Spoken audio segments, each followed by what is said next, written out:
All right, all right. Hello, hello, hello, hello, everybody. I hope everybody is having a great day today.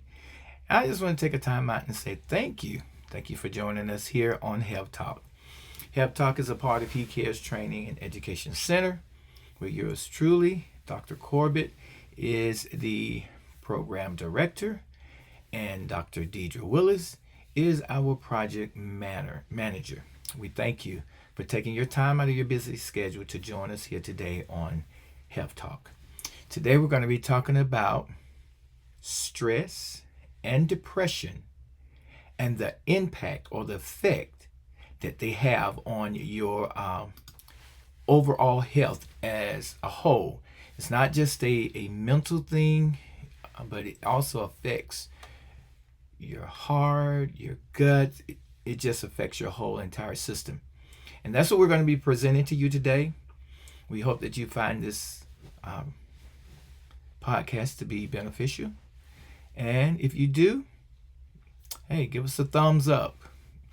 And if you never subscribe to the channel, make sure you hit that subscribe and that bell button so you can get notification when we do upload new content. All right, so let's get ready to go right into our presentation. All right, we hope you enjoy. All right, now, stress and depression, the silent attack that it has on our body as a whole. Okay?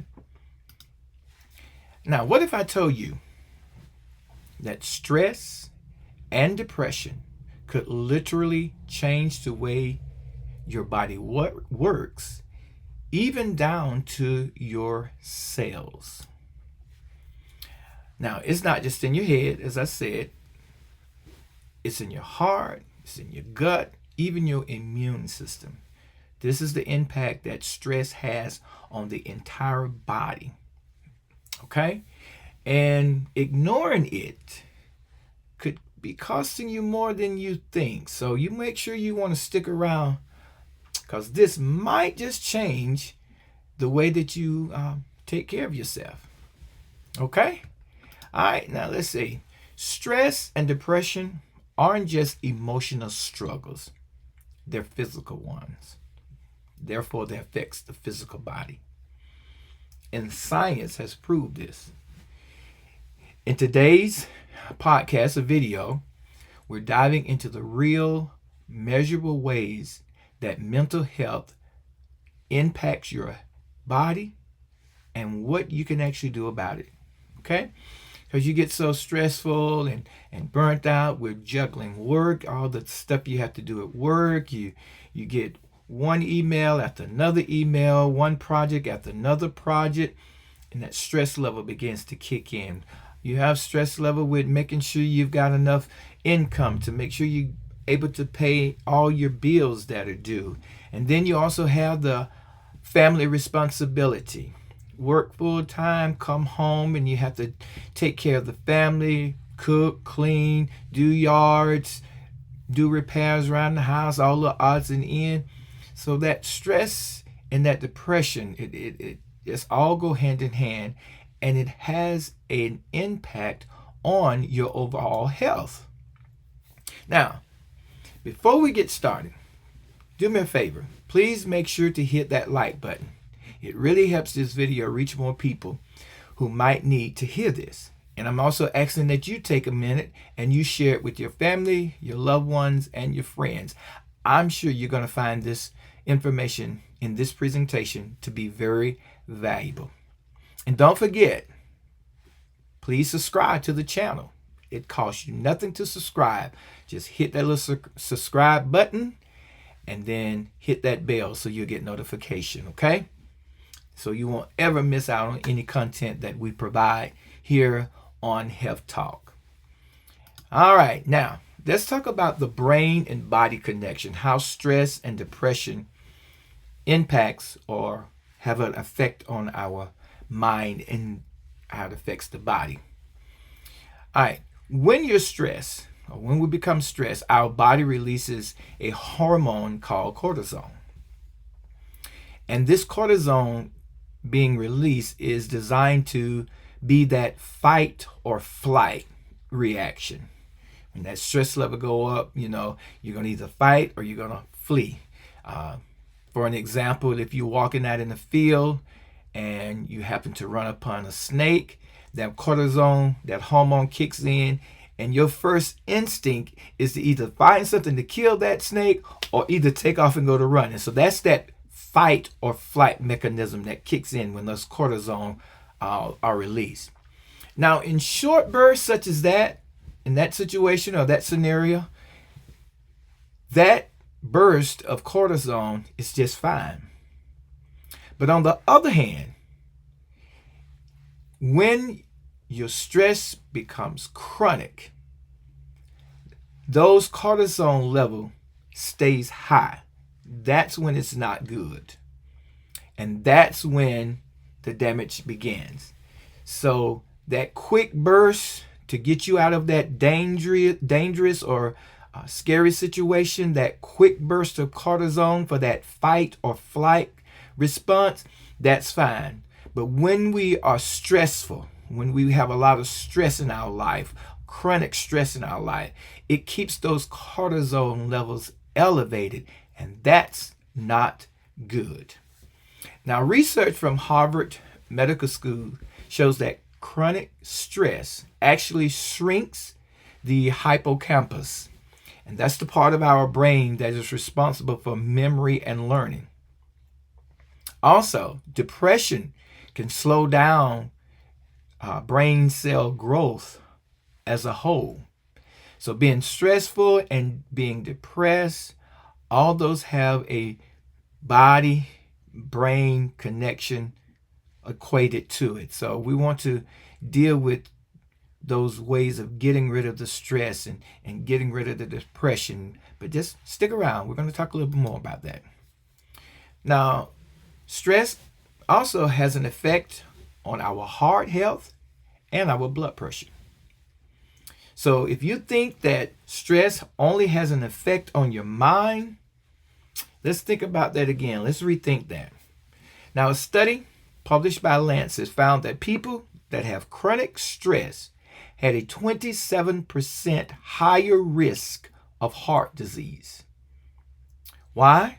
I'm glad you asked. That's because stress raises our blood pressure, inflames our arteries, and make our heart works overtime. Go back to that scenario that we mentioned earlier about walking in the field and coming across that snake. Your blood pressure elevates when that cortisone is released. Your blood pressure goes up, your arteries get inflamed, and your heart start pumping. Now, that quick burst, all those things come into play in that one instant. Now, when you have that chronic or that ongoing or that continual raised alertness or raised elevation in the cortisone hormone, it starts to have an impact on your heart, your blood pressure, and your arteries. It's got your heart working overtime. And eventually that heart is going to get tired of doing all that hard work. It's going to get tired, and it's going to give out on us. So it's very critical that we learn to manage our stress and learn to manage depression, and just hang in there, okay? Now, depression, it causes the risk of a heart attack to become double. Now, if you just have a general risk of or suffering from a heart attack, just think about how depression makes that double.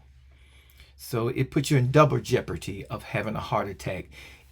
Even if you're otherwise healthy, you're still at double risk. Okay?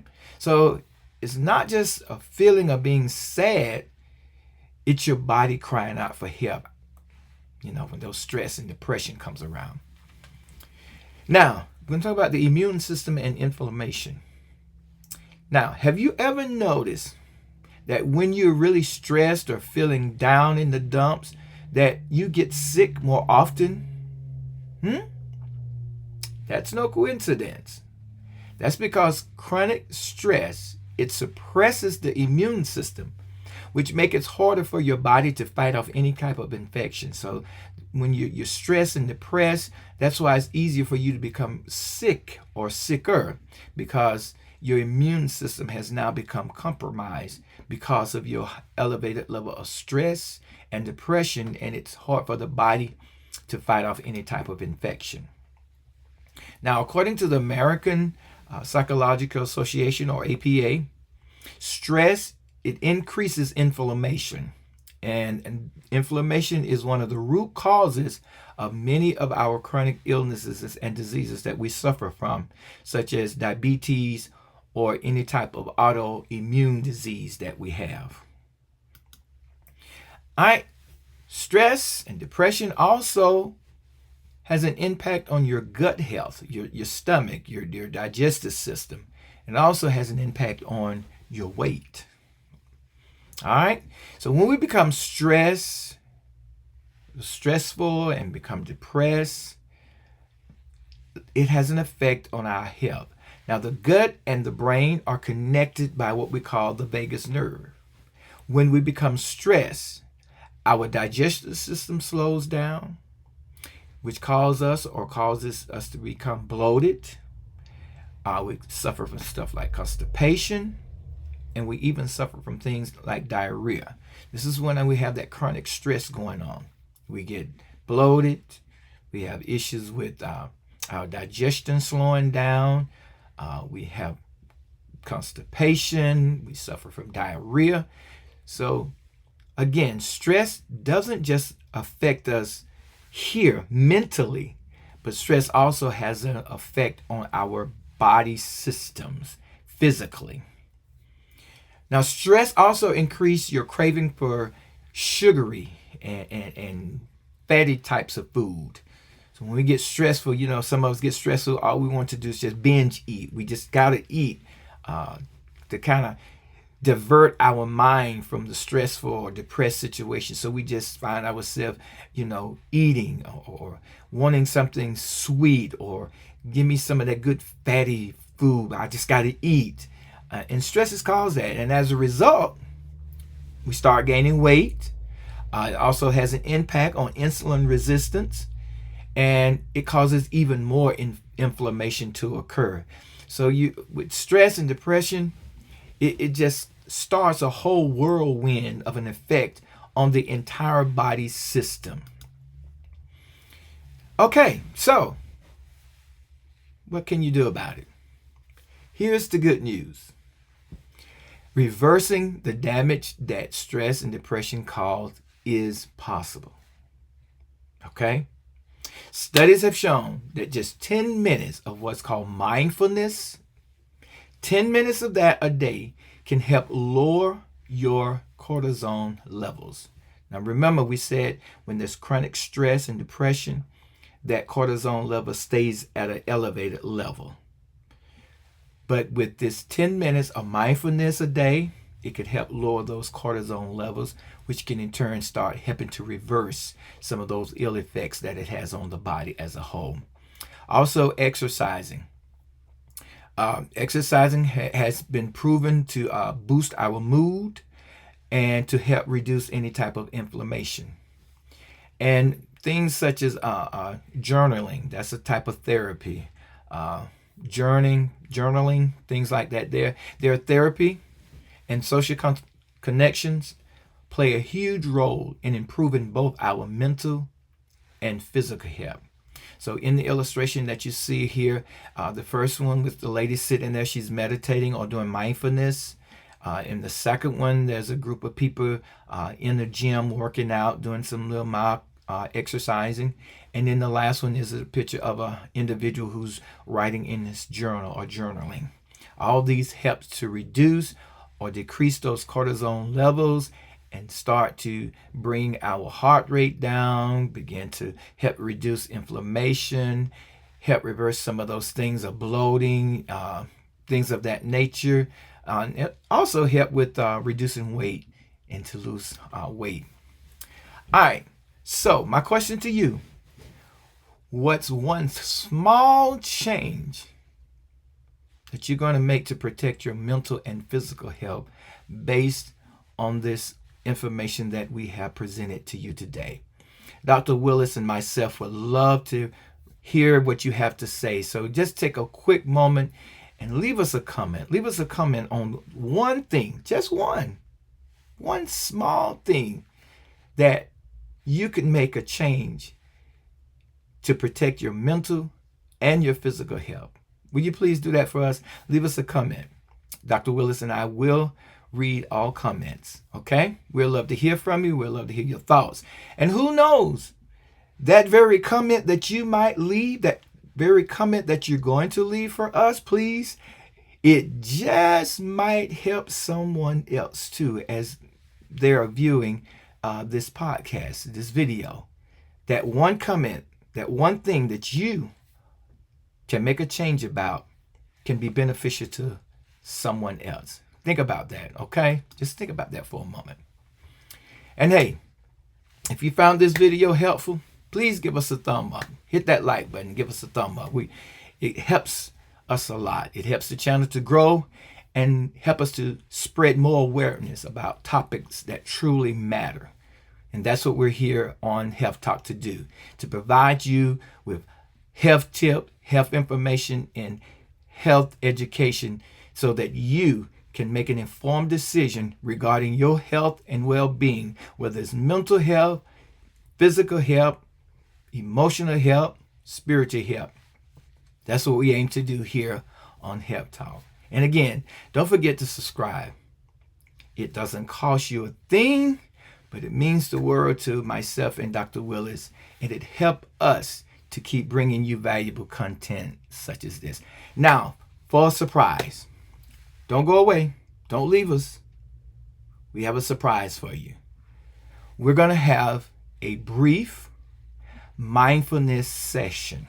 Yeah, yes, you, our viewing and listening audience, we want you to participate in this brief mindfulness exercise. It's maybe about 6 or 7 minutes. I promise you, you will enjoy it and you will feel the benefits or the effect of it. Just listen to the prompts, listen to what's being said, the instructions, and we'll be back in just a few minutes. Okay? Are you ready? I know you are. So let's get started. So here we go. I'll be back shortly. Welcome.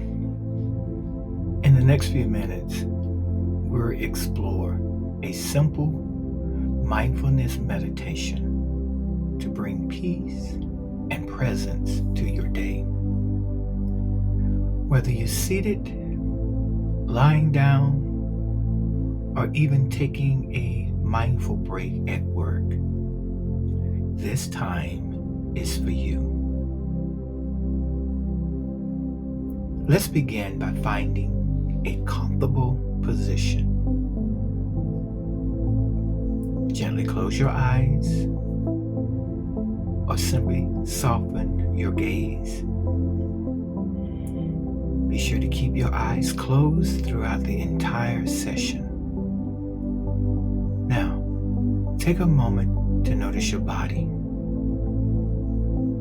the weight of your feet on the ground, the gentle rise and fall of your chest as you breathe.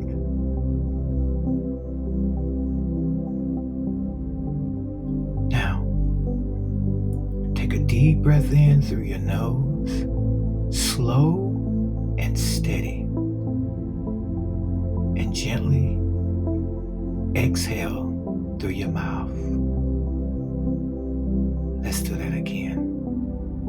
Nice, slow, steady, deep breath in through your nose.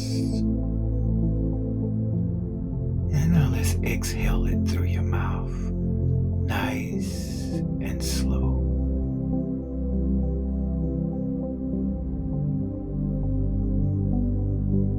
Allow your breath to return to its normal rhythm. In other words, just breathe normally. No need to change anything. Just notice the flow of air moving in and out.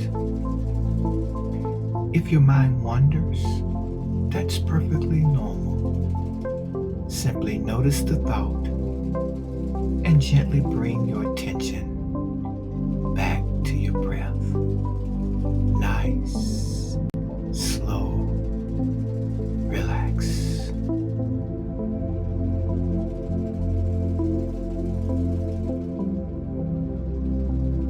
Now let's expand our awareness. Notice any sensation in your body, a warm feeling, a cool feeling, areas of tension or areas of ease. There's no need to judge, just observe.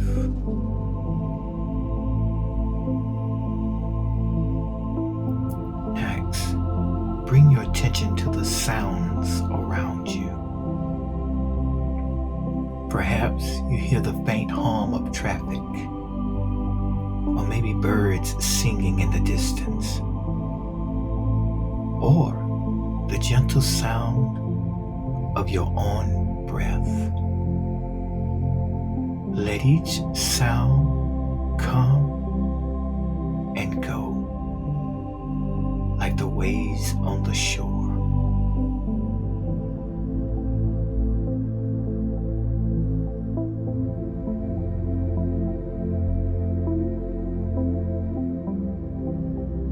If your mind drifts to thoughts or worries, that's okay.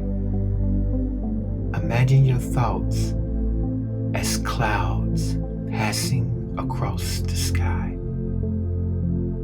Acknowledge them, then gently return to focus on your breath. You're anchored in the present moment.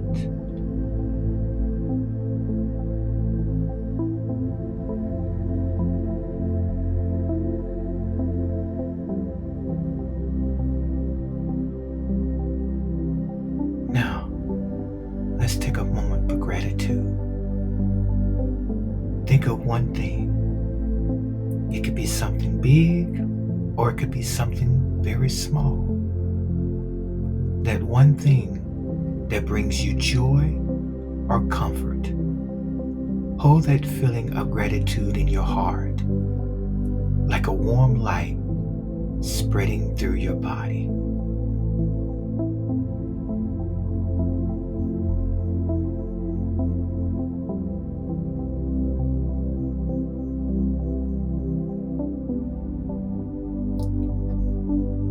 As we gently bring this practice session to a close, let's take another deep, slow, and steady breath in, and then blow that breath out nice and slow. Let's do that again. Nice, slow, deep breath in through your nose and gently exhale through your mouth. When you're ready, slowly open your eyes and return to the space around you.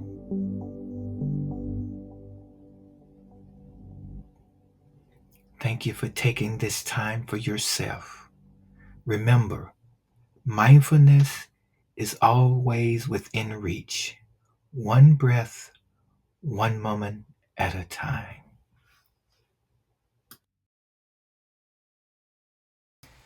All right then, how was that?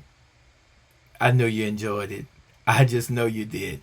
Leave us your comment. What did you think about that mindful session? Make sure you share this video with someone. And make sure you save it and review it later on. And when you're having that stressful day and just things have gotten on your nerves, so play it back and listen to that mindful section and practice that. All right. Thank you so much for joining us here on Health Talk. Until you see us again, God bless you. Stay healthy. God bless. Bye-bye.